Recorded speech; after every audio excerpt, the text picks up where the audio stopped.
So today we're going to look at arithmetic of random variables, which is, we've learned about random variables, where you can have a letter that represents a number that takes its value from a random process. And we're going to look at how we can combine these random variables or multiply or add constants to them, and how that affects their mean and how that affects their standard deviation. So the random variable I'm going to use for most of my examples is this simple one. We're going to pretend we have a spinner with 8 equally likely regions, and they're numbered like that. And we're going to let x represent the result of one spin. So we're going to spin this spinner once and get the result. So first thing I want you to do is I want you to write down the PDF for x. And I'll pause this and let you do this, and then I'll continue.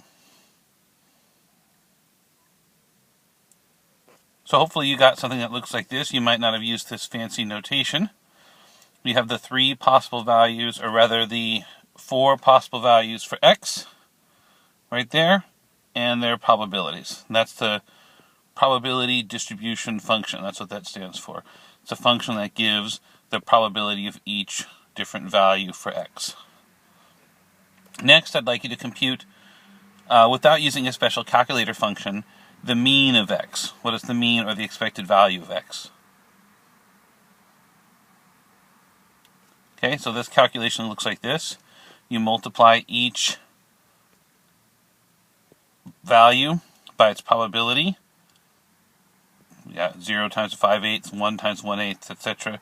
And you add that up, you get the mean is 9/8. So on average, in the long run, if you were to spin this over and over and over again, your average spin would get closer and closer and closer to 1 1/8, 9/8.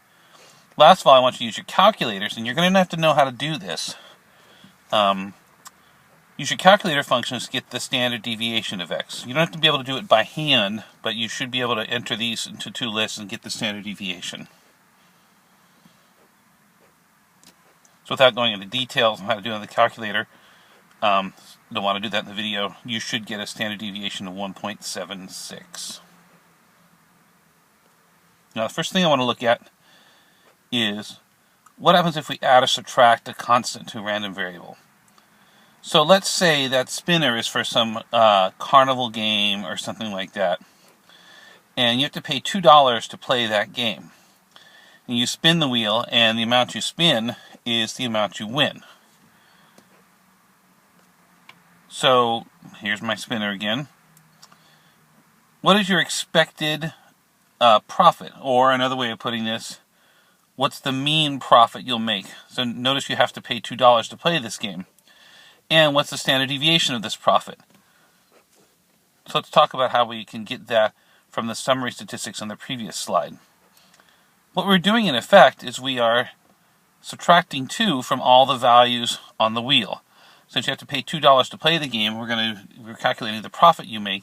If you spin a 0, you lose $2. If you spin a 3, you gain $1. So we're in effect subtracting 2 from all the values. What effect does that have on the mean and on the standard deviation? We've seen something like this before first semester.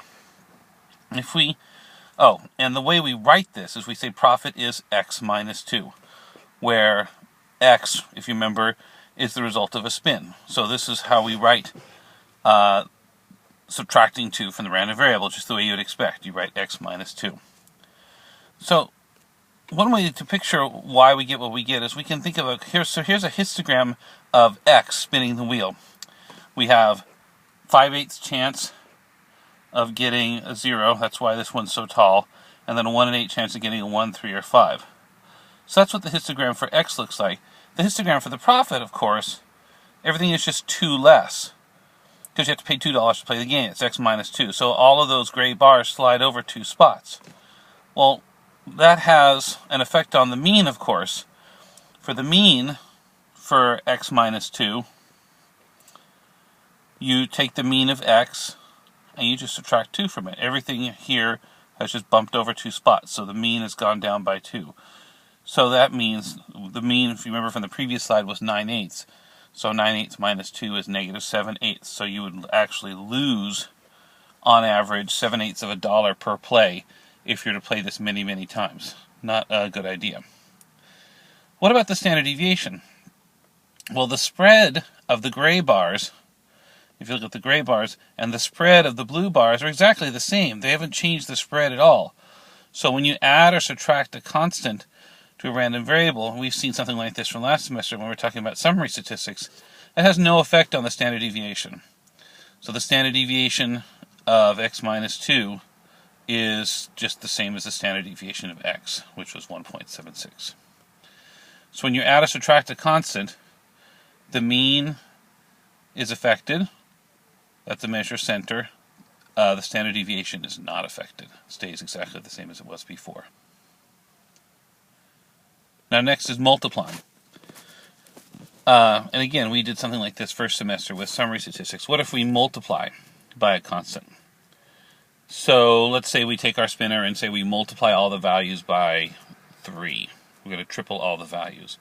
So that means everything's times 3. Maybe we just said we're going to triple the winnings on this wheel. So now we would have, 0, 0, 0, 3, 0, 9, 0, 15. What effect does that have on the mean and the standard deviation? The way we write this random variable, so we do the obvious thing, we write it as 3x. You're taking your spin and you're tripling it.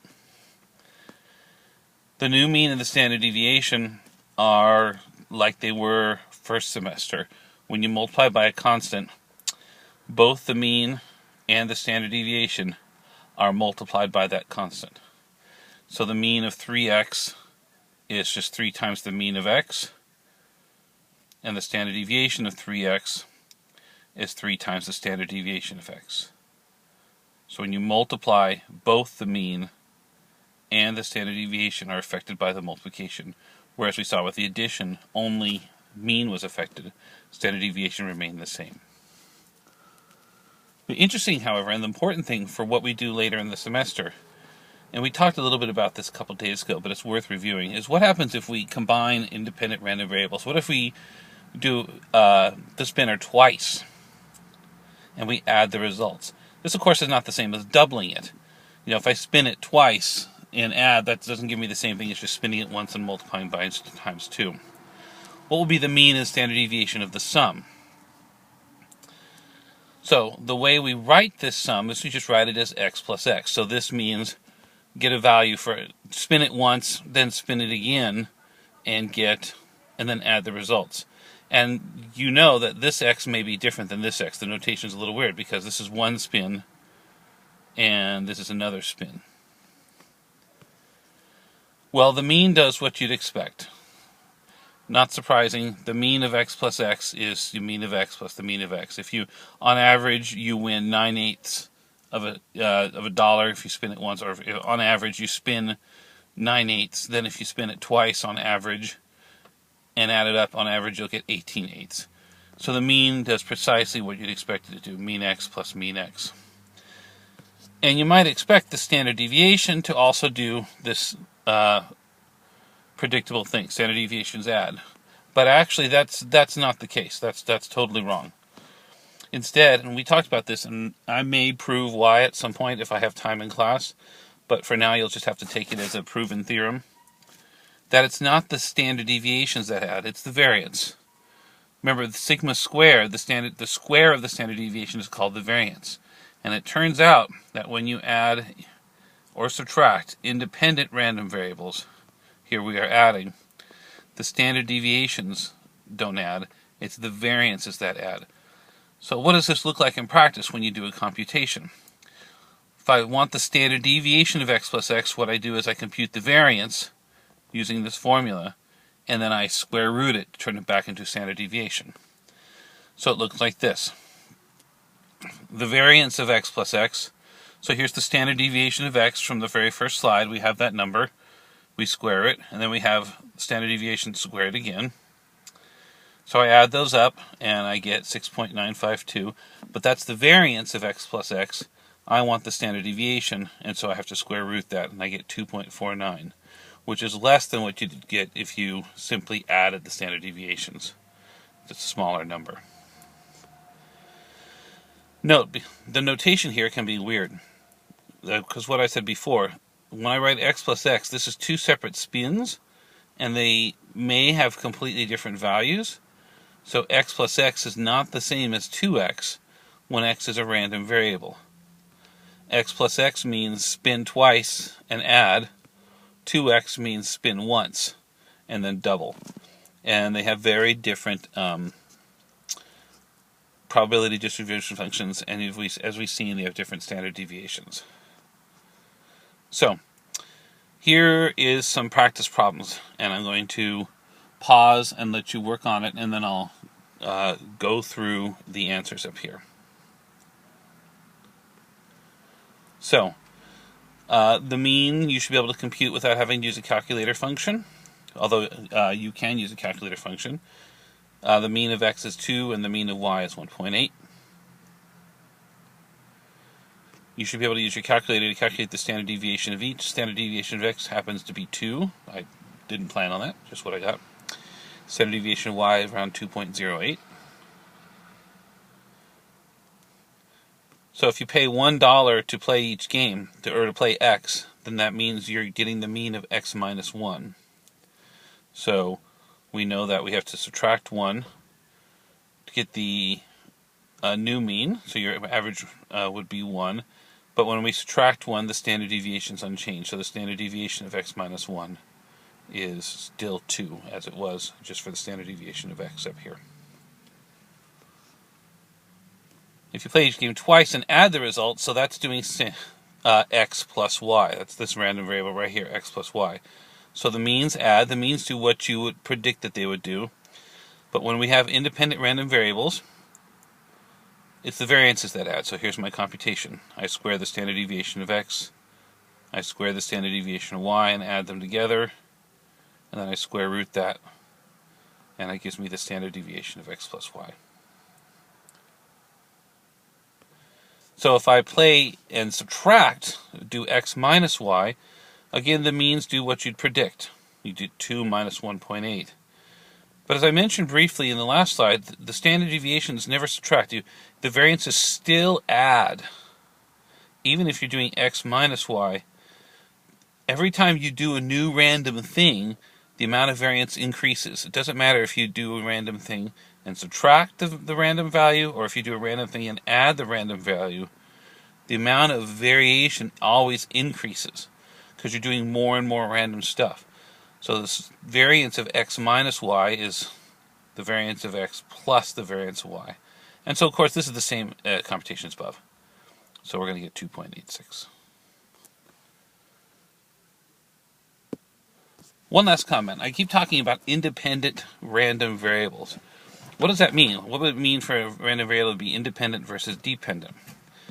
Now, there's a very fancy technical term for technical definition for independent versus dependent. The reason we care about it is this formula that we've been using for the variances requires independent random variables.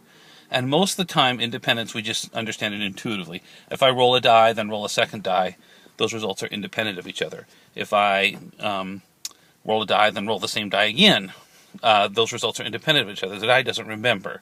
So this formula will work most of the time without a hitch. The fancy formal definition, if we want, is written with conditional probabilities like this. It's just that no result from y or x has any effect on any probability for y. So like if you think of rolling a die, then rolling another die, the first result has no effect on the second result. So that's what it means to be independent, is no result from the first affects any probability of the second. So here's an example of dependent random variables. Let's say we select 5 students at random from this room and we send them outside. So we're not actually going to do this, you can all stay here, but let's imagine we're going to select 5 students at random and put them outside. So we're going to let X be the number of boys that got sent outside. So we selected 5 at random, so that could be anywhere between 0 and 5, presuming there's at least 5 boys in the class. We're going to let Y be the number of boys that are inside. Now these are not independent random variables, because if you know the amount of boys sent outside, that has a pretty strong influence on the number of boys. In fact, you know exactly the number of boys that are left inside. So X is random, Y is random, but knowing values for X definitely gives you information about Y. And we can see how it messes up this formula up here. What is sigma X plus Y? Well, sigma X and sigma Y, there's I don't know what they are, but there's certainly variation. They're not always the same. If I do the 5 students at random over and over again, I could get different values. But sigma x plus y is 0, because x plus y is just the number of boys in the class. And that's constant. There's no variation whatsoever in that.